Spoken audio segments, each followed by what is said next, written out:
Другата представителка на домакините, която наблюдавахме и която предишната ротация. коментирах толкова пъти. Лонг.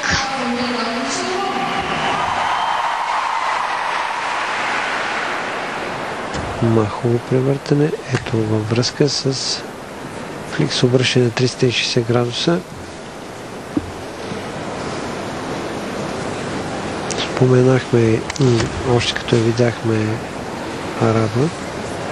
Като я видяхме на спортите, че е елегантна гимнастичка, личи си от пръв поглед по движенията й. Млада, има опит да трупа и тези залитания са, бих казал, по-скоро от напрежение. Тук се спаси от падане, като завъртя още 90 градуса на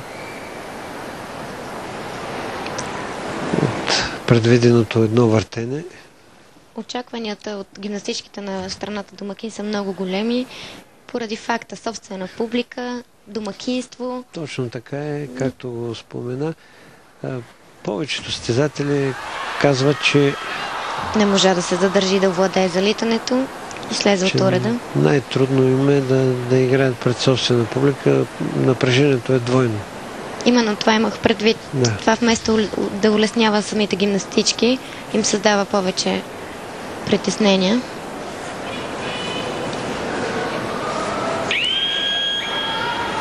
Чувате сигнала за приключване на съчетанието.